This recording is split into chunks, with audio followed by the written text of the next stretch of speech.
Hello friends, good evening. Welcome to my YouTube channel nursing with Mukesh. तो कैसे हो friend? आशा करता हूं कि अच्छे होंगे। फ्रेंड, जैसा कि आप सबको पता है कि हमारा चल रहा है रेस्पिरेटरी सिस्टम, और रेस्पिरेटरी सिस्टम की पिछली क्लास में हमने बात की थी फ्रेंड रेस्पिरेशन की। किसकी बात की थी फ्रेंड? रेस्पिरेशन की। अगर आप कंटिन्यू क्लासें देख रहे होंगे तो। और रेस्पिरेशन में मैंने बताया था कि रेस्पिरेशन में दो प्रोसेस होते हैं, एक होता है ब्रीथिंग और एक होता है फ्रेंड गैस एक्सचेंज या एक्सचेंज ऑफ गैसेज। ठीक है, तो हमने ब्रीथिंग की बात की थी पिछली क्लास में। ब्रीथिंग क्या होती है? ब्रीथिंग में जो मसल्स यूज होती है, कौन कौन सी मसल्स होती है? हमारी intercostal muscles, diaphragm, accessory muscles of breathing की बात की थी। हमने फिर बात की थी साइकिल ऑफ ब्रीथिंग, किस प्रकार हमारा जो ब्रीथिंग साइकिल है बनता है, वो इंस्पिरेशन, एक्सपिरेशन एंड पोज होता है। उसके द्वारा हमारा क्या बनता है फ्रेंड? ब्रीथिंग साइकिल बनता है। उसके बाद हम आज बात करेंगे फ्रेंड रेस्पिरेशन। रेस्पिरेशन में एक्सचेंज ऑफ गैस। जो आज का हेडिंग रहेगा फ्रेंड, आज का जो हेडिंग है वो है रेस्पिरेशन ही है। आज का जो हमारा टॉपिक है या हेडिंग तो रहेगा, तो हेडिंग तो वही रहेगा फ्रेंड, रेस्पिरेशन। रेस्पिरेशन ही रहेगा। क्या रहेगा फ्रेंड? रेस्पिरेशन। बट इसमें आज हम क्या बात करेंगे रेस्पिरेशन में?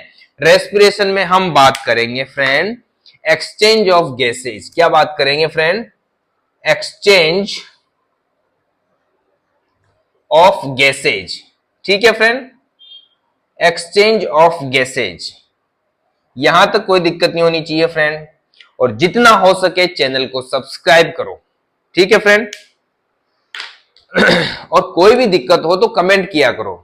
और मैंने आपको बोला था फ्रेंड, ये लास्ट एक क्लास और होगी यार रेस्पिरेटरी सिस्टम की, क्योंकि थोड़ी सी एक दो टर्म है ऐसी जो या ऐसे पॉइंट्स हैं, वो बात करेंगे हम एक और क्लास में।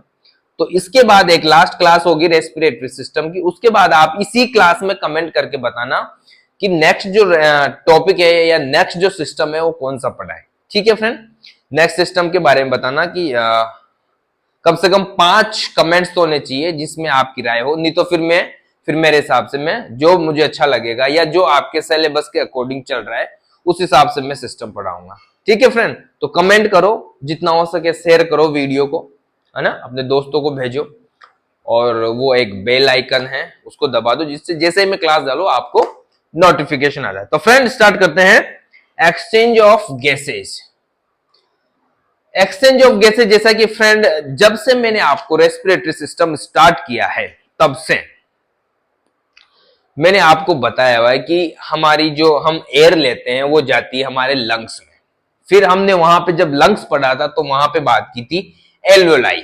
ठीक है, लास्ट वहां पे जाके क्या होता है फ्रेंड? हमारी जो एयर जाती है वो वहां पे रुकती है। ठीक है, यहां जाके एल्वेलाई में जाके रुकती।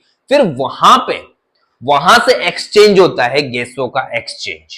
एक तो वहां पे हो गया जब और उसके आसपास जो एल्वेलाई, उसके आसपास ब्लड कैपिलरीज होती है। ठीक है, वो सारी बातें करेंगे, मैं जस्ट मोटा मोटा बता दूं जो मैंने पहले बता दिया आपको।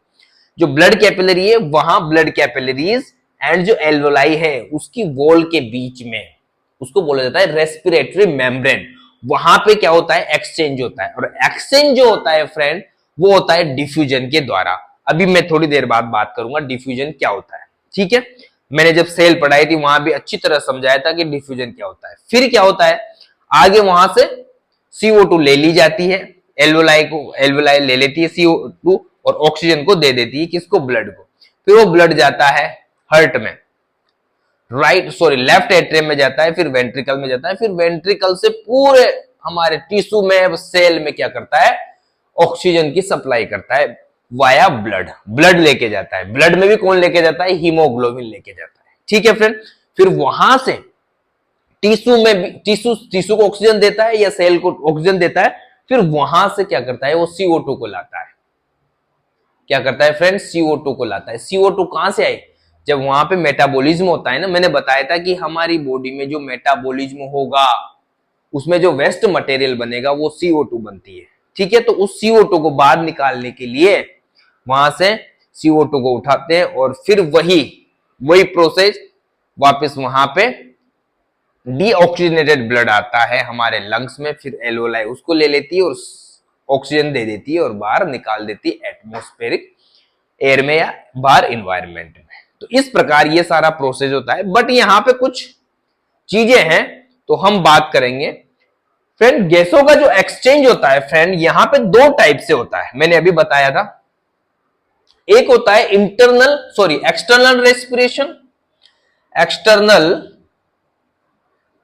रेस्पिरेशन, एक होता है इंटरनल रेस्पिरेशन,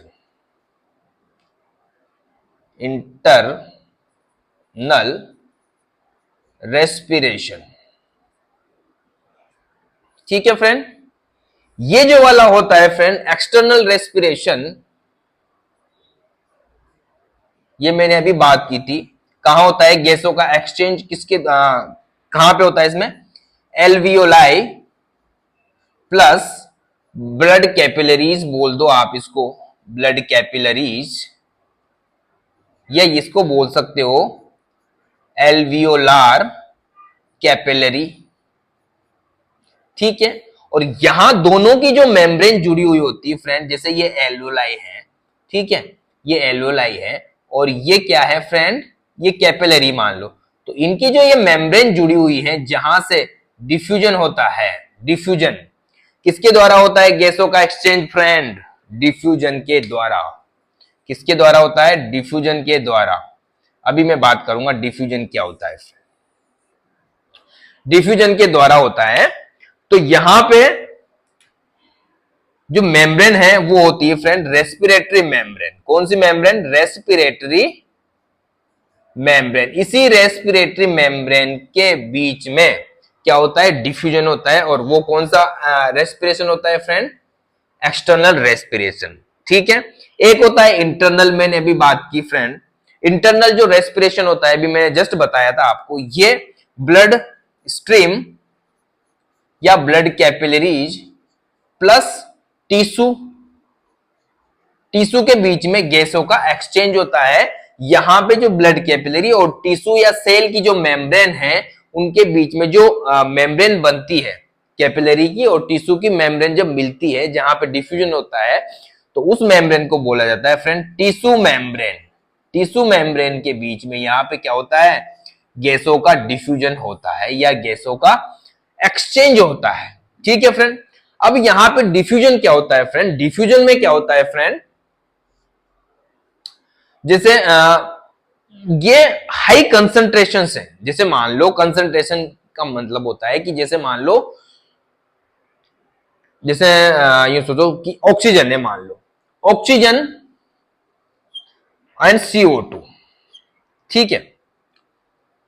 जब CO2, जब हम वीनस ब्लड जाएगा, वीनस ब्लड यानी पूरे टिश्यू से लेके ब्लड, जब पूरे टिश्यू से CO2 लेके ऊपर जब जाता है राइट एट्रियम में, फिर वेंट्रिकल में जाता है, राइट वेंट्रिकल में, फिर उसके बाद जब लंग्स में पहुंचता है, जब लंग्स में कैपिलरी में जाता है वो, तो वहां पे जो CO2 की कंसंट्रेशन होती है फ्रेंड, वो हाई होती है।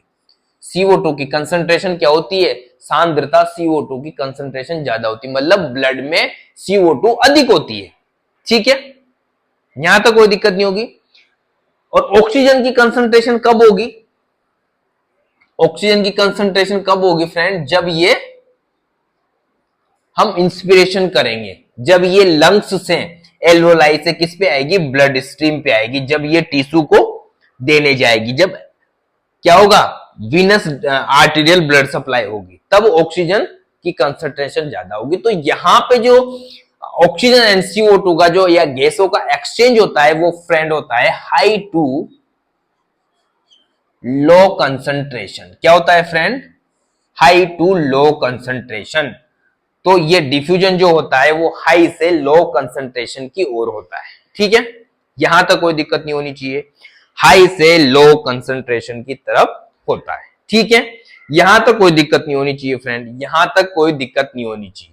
अब यहां पे एक बात करेंगे फ्रेंड, जो हम एयर लेते हैं, यहां तक कोई दिक्कत नहीं होनी चाहिए। ये जस्ट मैंने एक मोटा मोटा समझाया था आपको, एक क्लियर किया था कि भाई ये इस प्रकार रेस्पिरेशन होता है। जब हम बात थोड़ी देर बाद में बात करूंगा, पूरी डिटेल में बात करेंगे, तो यहाँ पे पूरी डिटेल में बात की जाएगी। अब यहाँ पे फ्रेंड जो हम एयर लेते हैं इन्वायरमेंट से या हम एटमॉस्फेयर से जो सांस लेते हैं, ये सोचो सिंपल भाषा में, तो उस एयर में क्या क्या होता है। तो यहाँ पे हम जो बात करेंगे कंपोजिशन ऑफ एयर, ठीक है,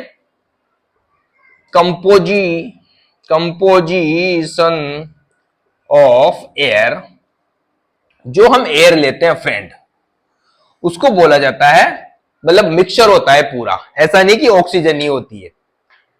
अगर आपने जियोग्राफी पढ़ी हो कभी, मैंने तो पढ़ी हुई है यार, बहुत पढ़ी।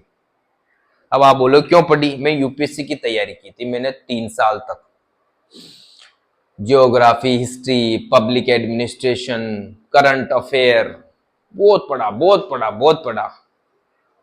मन तो करता मैं सब पढ़ा सकता हूं मेरा मन ऐसा भी करता है कि मैं जियोग्राफी पढ़ाऊं, पब्लिक एडमिनिस्ट्रेशन पढ़ाऊं, कल्चर पढ़ाऊं, मजा आता है मुझे। एंड करंट अफेयर बहुत मजा आता है मुझे, पब्लिक एडमिनिस्ट्रेशन, ठीक है। इधर से हमारे जियोग्राफी में हर सभी टाइप की जियोग्राफी, सारी बहुत सारी जियोग्राफी होती है फ्रेंड। तो मैंने बहुत तैयारी की थी यार, 3-4 साल तक मैंने तैयारी की थी आईएएस की, यूपीएससी की, मतलब नहीं हुआ यार, फिर छोड़ दिया। तो फ्रेंड बात करते हैं हम कंपोजिशन ऑफ एयर। जो एयर आती है फ्रेंड, हम सांस लेते हैं एयर, उसमें ऐसा नहीं होता कि सिर्फ ऑक्सीजन होती है या CO2 होती है, इसमें अलग अलग परसेंटेज होती है। तो यहां पे हम बात करें जो ऑक्सीजन है फ्रेंड, ऑक्सीजन होती है 21%। कितनी होती है? ऑक्सीजन होती है 21%, और CO2 की जो मात्रा होती है 0.04%। और सबसे ज्यादा एनवायरमेंट में जो गैस होती है फ्रेंड वो होती है नाइट्रोजन, वो होती है 78%। N2 का मतलब होता है नाइट्रोजन, समझ जाओगे ना, नाइट्रोजन, CO2 का कार्बन डाइऑक्साइड, O2 का समझ ही रहे हो ना ऑक्सीजन। कहोगे कि यार सर समझ में नहीं आया, मैंने लिख दिया सब, ठीक है ना। तो जो ऑक्सीजन होती है फ्रेंड वो 21% होती है हमारे एनवायरनमेंट में, और CO2 जो होती है वो होती है 0.04%, और नाइट्रोजन होती है वो 78% होती है। कुछ मात्रा में क्या होती है फ्रेंड, कुछ मात्रा में जलवाष्प भी होती है, वाटर वेपर, जलवाष्प होती है। और कुछ मात्रा में अक्रिय गैसें होती है, जिसे बहुत सारी गैसें होती है, जैसे छोटी छोटी मोटी, ओजोन होती है, ओजोन होती है, इधर से क्रियोन होती है, ठीक है, फ्रियोन होती है, बहुत सारी गैसें होती है, उनको बोलते हैं अक्रिय गैसें। इंग्लिश में बात करें तो उनको बोला जाता है इनर्ट गैसें। कौन सी? इनर्ट गैसें। कौन सी गैसें होती है फ्रेंड? इनर्ट गैसेज, ठीक है फ्रेंड, ये गैसें होती है। तो यहां पे अब फ्रेंड ये बात हो गई हमारी, क्या ऑक्सीजन इतनी % होती है, CO2 इतनी % होती है। ये हो गया जब हम ऑक्सीजन या ले रहे हैं, इंस्पायरेशन कर रहे हैं, इंस्पिरेशन कर रहे हैं, जब हम सांस लेते हैं तो ये चीजें हमारे शरीर में जाती है, हमारे लंग्स में जाती है। 21% जाती है ऑक्सीजन, CO2 जाती है 0.04%, नाइट्रोजन जाती है 78%, और वाटर वेपर और इनर्ट गैसें भी जाती है, पर इनकी मात्रा बहुत कम होती है। अब यहां पे एक्सपिरेशन पे क्या होगा फ्रेंड, ऑक्सीजन की मात्रा बदल जाएगी, क्योंकि 21% ले रहे हैं। अब उस 21% में हमारी बॉडी यूज करेगी, और हम जो बाहर निकालेंगे वो 16% को बाहर निकाल देते हैं एक्सपिरेशन में, ठीक है। एक्सपिरेशन में हम 16% को बाहर निकाल देते हैं। CO2 की बात करें तो फ्रेंड 0.04% हम एनवायरनमेंट से लेते हैं, बट हमारी बॉडी में जो मेटाबॉलिक एक्टिविटी हुई उससे CO2 क्या है, वेस्ट मटेरियल के रूप में या वेस्ट प्रोडक्ट के रूप में बनता है। तो जो टोटल मिला के हम एक्सपिरेशन में जो CO2 निकालते हैं फ्रेंड, वो हो जाती है 4%। कितनी हो जाती है फ्रेंड? 4%। नाइट्रोजन की बात करें, नाइट्रोजन ऐसी गैस है फ्रेंड जिसका हमारी बॉडी में कोई यूज नहीं है, हम उसको पूरी की पूरी जैसे जैसे लेते हैं वैसे के वैसे उसको बाहर निकाल देते हैं 78%। 78% इतनी पूरी की पूरी इसको बाहर निकाल दी जाती है। अब यहां पे फ्रेंड एक चीज और आएगी, यहां पे एक टर्म आएगी, उसको बोला जाता है पार्शियल प्रेशर। क्या होता है friend? Partial pressure. Partial pressure का मतलब होता है, जैसे मैंने अभी बताया फ्रेंड, इसको P से दर्शाते हैं, ठीक है, P से इसको प्रदर्शित किया जाता है, ठीक है। अब ये जो पार्शियल प्रेशर है, ये क्या है फ्रेंड? ये वाली, ये क्या है? पूरी एटमॉस्फेरिक एयर है। और जो एटमॉस्फेरिक एयर है ना, इसका जो प्रेशर है पूरा, इन सारी एयर्स का मिला के जो पूरा प्रेशर बनता है फ्रेंड, इन सारी एयर का जो कंपोजिशन ऑफ एयर है, इनका जो सारा प्रेशर, जो एनवायरमेंट में जो एयर का प्रेशर बनता है, वो होता है फ्रेंड 760 mm ऑफ Hg। कितना होता है? 760 mm ऑफ Hg, सारा मिला के, ठीक है। यहां तक कोई दिक्कत नहीं। अब यहां पे जो 760 mm ऑफ Hg, ये पूरा एटमॉस्फेरिक प्रेशर है। कौन सा प्रेशर है फ्रेंड? ये सॉरी, ये कौन सा प्रेशर है फ्रेंड? एटमॉस्फेरिक प्रेशर, ठीक है। ये कौन सा प्रेशर है? Atmospheric pressure. दिखाई दे रहा है ना आपको? ये कौन सा प्रेशर है फ्रेंड? Atmospheric pressure. अब ये जो पूरा एटमॉस्फेरिक प्रेशर जो एयर है, वो प्रेशर है। अब इसमें जो प्रेशर है, मान लो O2 का, वो इसका अनुपात कितना है? 21%। इस अनुपात के हिसाब से मतलब ये 760 का 21% जो प्रेशर बनेगा, वो ऑक्सीजन का प्रेशर हो जाएगा, और वो उसको डिनोट करते हैं हम, या जिससे प्रदर्शित करते हैं PO2। इसका जो प्रेशर होगा, पार्शियली प्रेशर PO2, इसको बोला जाएगा PO2। और वो 760 का कितना प्रतिशत हो जाएगा फ्रेंड? 21% हो जाएगा, यानी 160 mm of Hg। 160 mm of Hg oxygen का क्या हो जाएगा? पार्शियल प्रेशर हो जाएगा, ठीक है। वैसे इस CO2 का करेंगे तो PCO2 के नाम से दर्शाएंगे इसको, PCO2।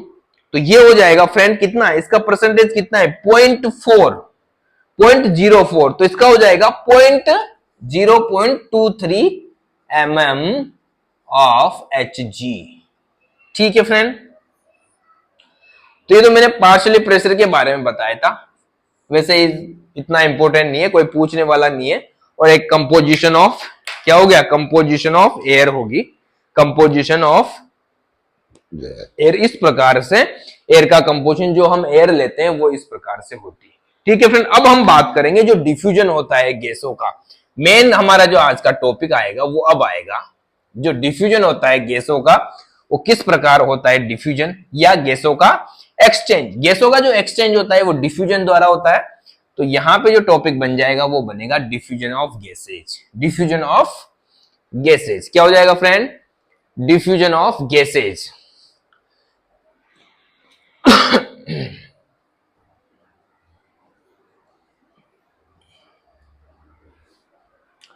क्या हो जाएगा friend? Diffusion of gases. Sorry, diffusion of gases.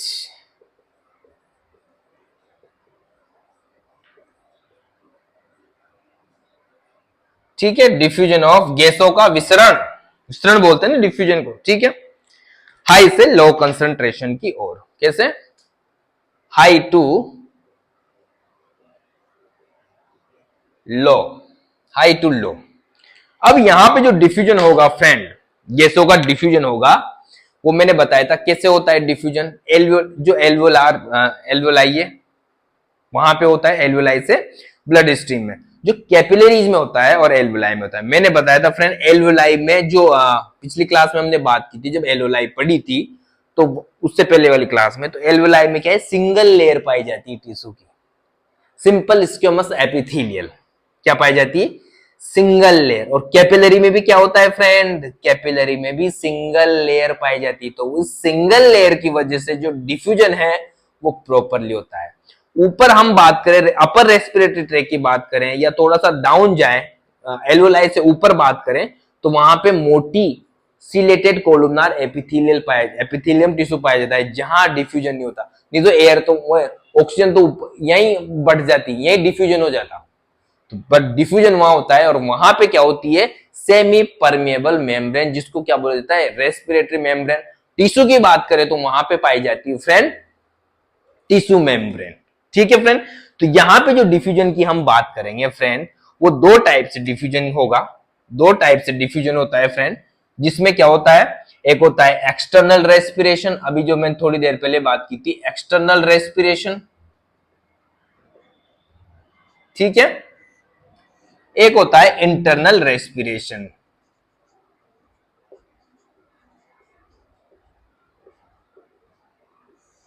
ठीक है फ्रेंड, एक होता है एक्सटर्नल रेस्पिरेशन, एक होता है इंटरनल रेस्पिरेशन।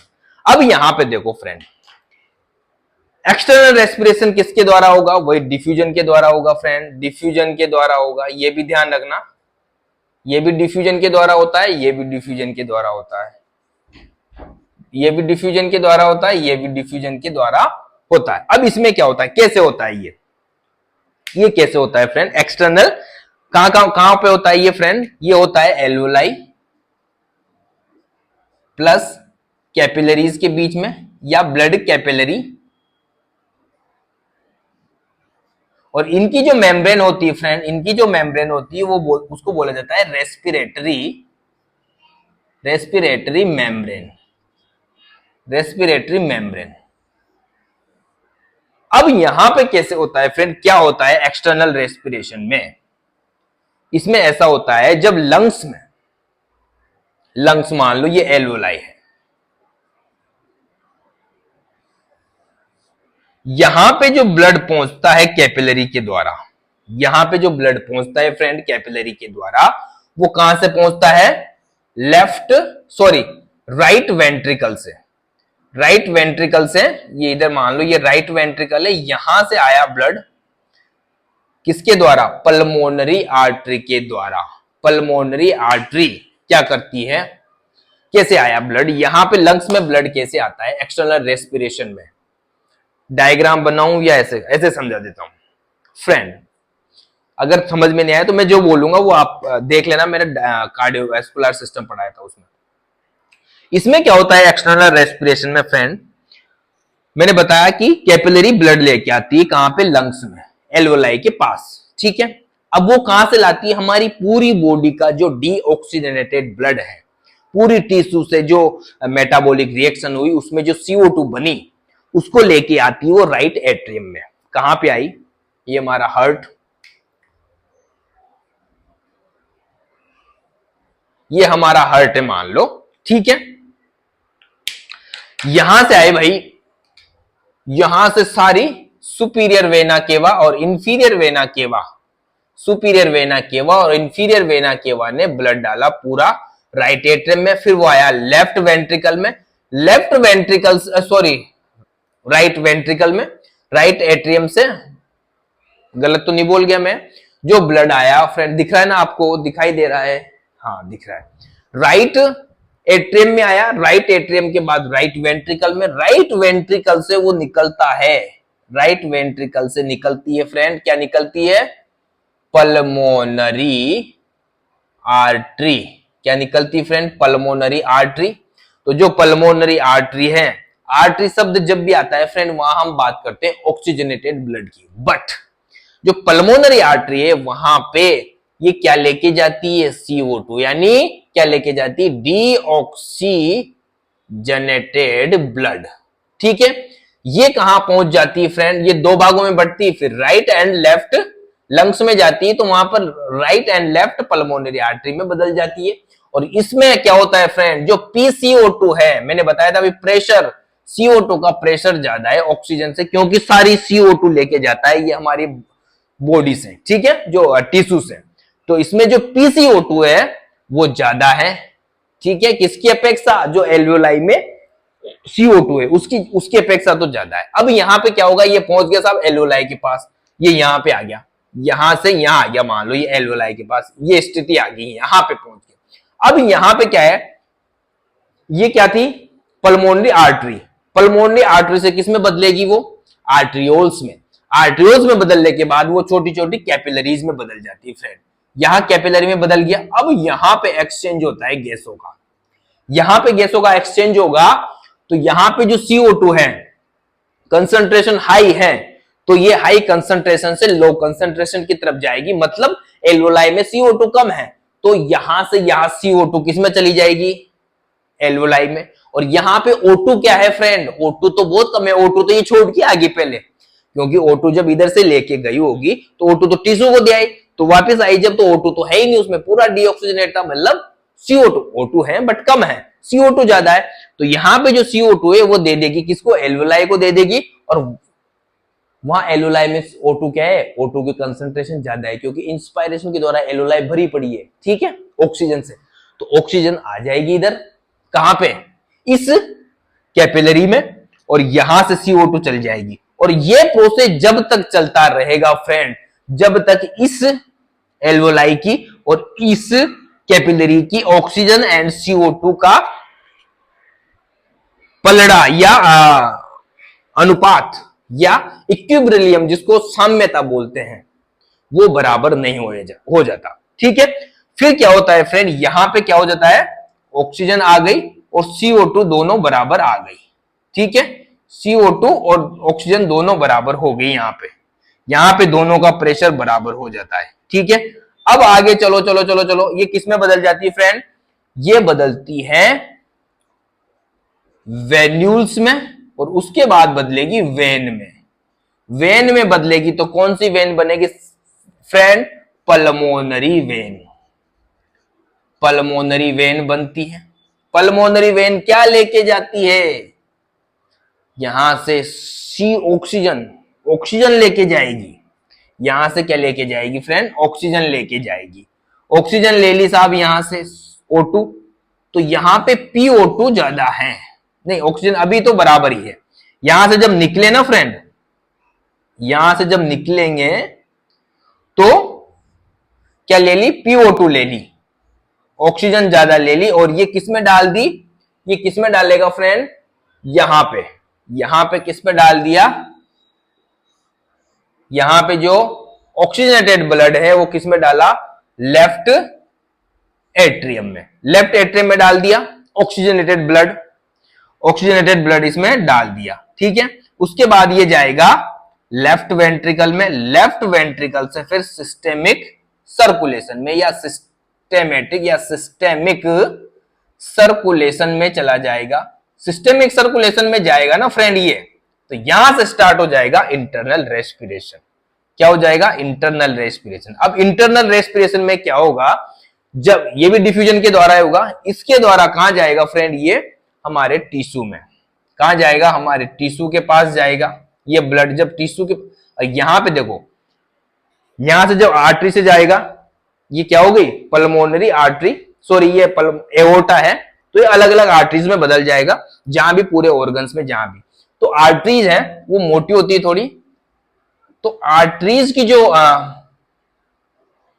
वॉल होती है वो मोटी होती है फ्रेंड, तो वहां पे डिफ्यूजन नहीं होगा। फिर ये किस में बदल जाएगा, ये बदल जाएगा कैपिलरी में, कैपिलरीज में बदल जाएगा। वहां पे कैपिलरीज में, छोटी छोटी कैपिलरीज में बदल जाएगा, मतलब कैपिलरीज के बेड में पहुंच जाएगा। ये कैपिलरीज की जैसे बेड में पहुंचेगा ये, यहां पे क्या होती है फ्रेंड, ऑक्सीजन की कंसंट्रेशन ज्यादा होती है ना, ऑक्सीजन ज्यादा होती है और CO2 कम होती है। अब जब यहां पे जाएगा ये टिश्यू के बेड में, तो यहां पे क्या है, टिश्यू के पास क्या है फ्रेंड, यहां पे ऑक्सीजन ज्यादा है, यहां ऑक्सीजन कम है, क्योंकि यहां पे क्या कर लिया, जब मेटाबॉलिक रिएक्शन हुई तो इन्होंने ऑक्सीजन का तो खपत कर ली, और यहां पे CO2 बढ़ी हुई है, CO2 ज्यादा है, तो जो CO2 है उसकी कंसंट्रेशन अधिक है टिश्यू के पास या टिश्यू मेम्ब्रेन में, टिश्यू मेम्ब्रेन के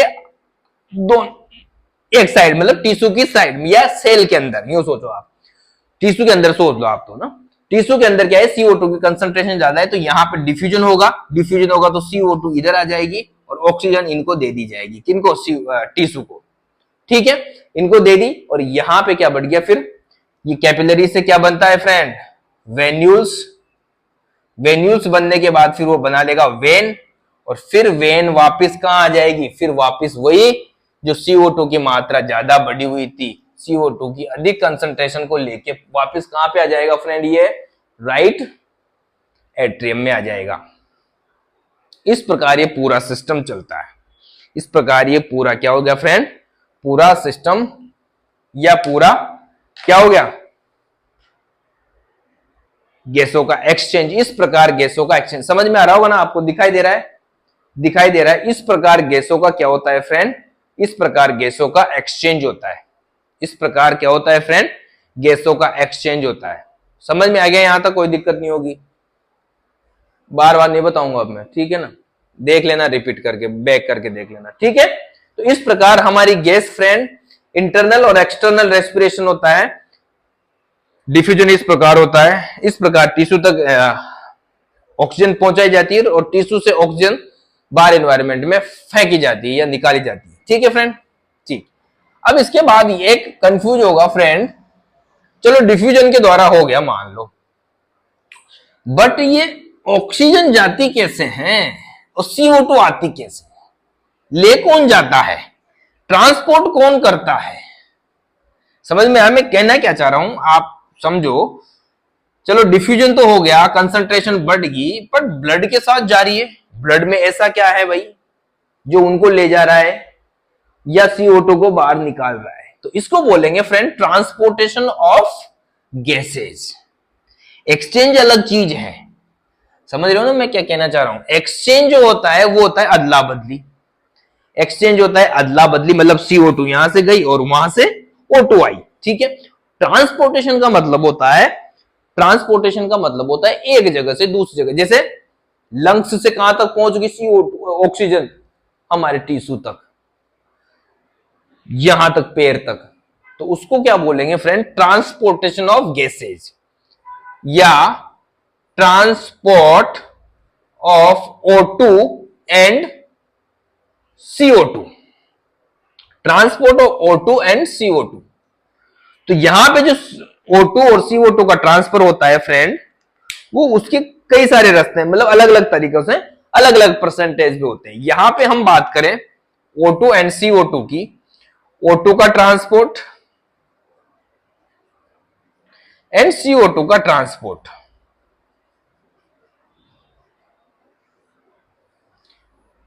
जो ऑक्सीजन है फ्रेंड, आपको अगर छोटी, आपने अगर पढ़ा होगा ढंग से छोटी क्लासों में, जो हमारी जो ऑक्सीजन है फ्रेंड, वो ब्लड में एक चीज होती है हीमोग्लोबिन, ठीक है ना, हीमोग्लोबिन, जब हम ब्लड पढ़ेंगे तब बात करेंगे।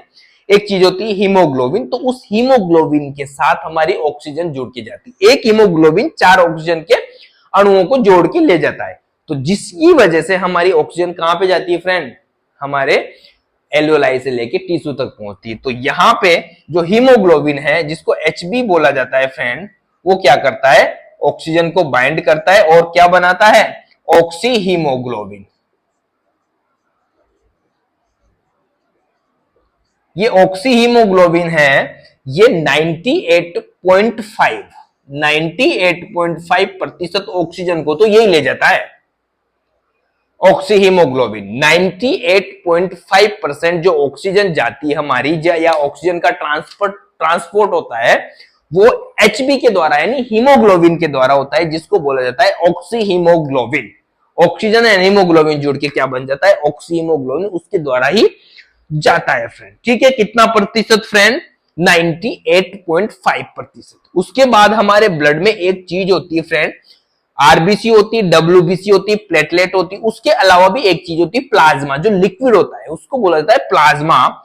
उस प्लाज्मा में भी क्या होती है फ्रेंड, उस प्लाज्मा में भी ये क्या हो जाती है, डिजोल्व हो जाती है। इस प्लाज्मा में क्या डिजोल्व हो जाती है, ऑक्सीजन, और वो कितना ले जाता है, 1.5%, 1.5%, यानी टोटल जो ऑक्सीजन जो कैरिंग करता है या ऑक्सीजन का ट्रांसपोर्ट करता है, वो एक तो हीमोग्लोबिन करता है 98.5% एंड प्लाज्मा जो ब्लड में होती है वो करती है 1.5%, तो टोटल हो गया 100%। उसके बाद CO2 की बात करें हम, CO2 को कौन ले जाता है भाई, CO2 को कौन ले जाता है, CO2 की बात करें तो फ्रेंड 70% CO2 को जो ले जाएगा वो लेता है बाइकार्बोनेट, बाइकार्बोनेट आयन। जो बाइकार्बोनेट आयन है उनके साथ जुड़ती है CO2 और ये क्या करते हैं 70% CO2